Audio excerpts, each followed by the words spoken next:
यादाद्री भोंगीर जिले में वजीर कोमट रेड्डी वेंकट रेड्डी ने राहुल गांधी की गिरफ्तारी की सख्त मजम्मत करते हुए कहा कि पेपर लीक मामले पर सवाल उठाने पर अपोजिशन लीडर को गिरफ्तार करना जमहूरी इक़्तिदार के खिलाफ है। उन्होंने कहा कि लाखों तलबा के मुस्तक़बिल को मुतासर करने वाले पेपर लीक्स पर मरकज़ी हुकूमत जवाबदेही तय करे और मरकज़ी वज़ीर तालीम अखलाक़ी ज़िम्मेदारी कबूल करते हुए इस्तीफ़ा दे।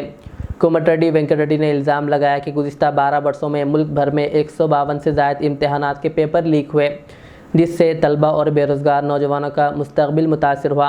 उन्होंने कहा कि पुरअमन एहतजाज करने वाले तलबा के ख़िलाफ़ ताकत का इस्तेमाल और राहुल गांधी की गिरफ्तारी काबिल मज़म्मत है, जबकि कांग्रेस तलबा के हुकूक़ के लिए अपनी जिद्दोजहद जारी रहेगी। वज़ीर ने आत्माकूर एम मंडल में वोटर लिस्ट की खुसूसी नज़र सानी SIR के जायज़ा इजलास में तमाम अहले शहरियों के नाम वोटर फहरिस्त में शामिल करने पर जोर दिया। उन्होंने कहा कि वोटर इंदराज का अमल शफाफ और दुरुस्त होना चाहिए और हर शहरी को वोट के इस्तेमाल का मौका मिलना चाहिए।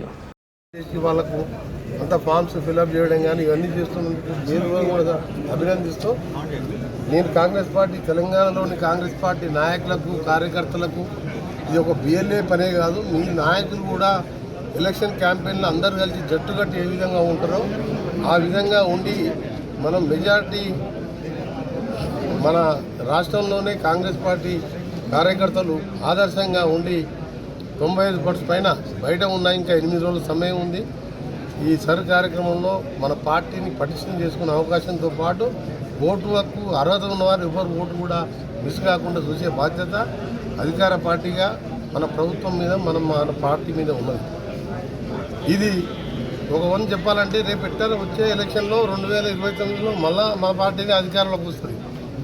అప్పుడు మనకి ఈజీ అవుతుంది. దాంతోపాటు ప్రజలకు ఓటు హక్కు లేకపోతే ప్రజాప్రతినిధి కానీ ప్రభుత్వాన్ని నిలదీసే హక్కు ఉన్నది కాబట్టి అలా ఓటు హక్కు అనేది ముఖ్యం.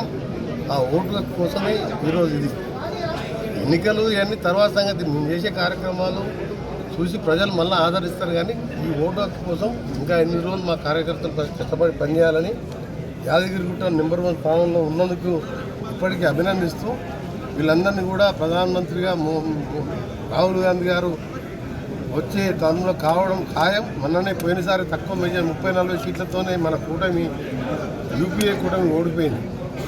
ఈరోజు ఎన్ని రకాల ప్రలోభాలు పెట్టి పార్టీలు చేసుకున్నా ఇవాళ యువత అంతా కూడా ఎగ్జామ్స్ కండక్ట్ చేయలేని చేతగాని ప్రభుత్వం అని చెప్పి ప్రజలలో ఒక విధంగా యువతలో అసహనం వచ్చిందంటే యువతతో పెట్టుకున్న వాళ్ళు ఎవరు కూడా ప్రభుత్వంలో ఉండలేదు.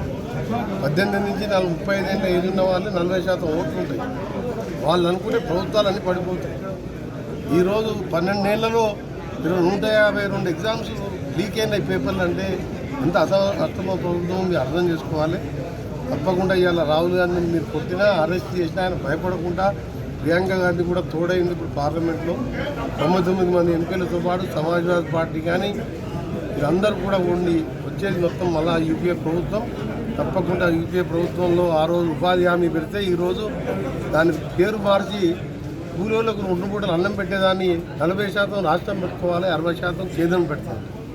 అంటే ఏ విధంగానో ఆ పథకాన్ని ఎత్తేయాలని చూస్తుంది. ఆ పథకాలు లేకుంటే ఇవాళ కూలీల పని, భూమి లేని వారి పని ఏ పరిస్థితి ఉండే. మన్మోహన్ సింగ్, సోనియా గాంధీ ఆలోచన చట్టం రూపాయలు తీసుకొస్తే దాన్ని కూడా మార్చేసిందంటే తప్పకుండా కాంగ్రెస్ ప్రభుత్వం అధికారం రాబోతుంది. తెలంగాణలో హైయెస్ట్ రికార్డుగా మాకు మీనాక్షి నటరాజన్ గారు కూడా ముఖ్యమంత్రి గారితో పాటు మహేష్ కుమార్ గారితో పాటు రాహుల్ గాంధీ గారిని ప్రధానమంత్రి చేసి తెలంగాణలో 25 అసెంబ్లీలు పార్లమెంట్ కాబోతున్నాయి. 25కి 23, 24 స్థానాలు గెలిపించి రేపు ప్రధానమంత్రి కావడానికి తెలంగాణ రాష్ట్రం తెలంగాణ ఇచ్చిన కాంగ్రెస్ పార్టీని సపోర్ట్ చేసి తెలంగాణ పార్టీ సోనియా గాంధీ, రాహుల్ గాంధీ మీరందరూ కూడా ఆశీర్వదించాలి. స్థానికంగా ఉన్న నాయకుడు, మీ గట్టి నాయకుడు, ఎమ్మెల్యే గారు, విప్ గారు ఉన్నారు. 100% అంటే మజాక్ కాదు, ఎక్కడ కూడా కాలే 100%. 2 మండలాలు వీళ్ళని కూడా 99 దాటిపోయిన శాతం. తప్పకుండా జిల్లా అధ్యక్షుడిగా బాధ్యతుంది ఆయనకి. ఇంకా మిగిలిన కార్యకర్తలు కూడా పర్యవేక్షిస్తూ రాష్ట్రం అంతా కూడా మంచి కార్యక్రమాలు నడుస్తుంది.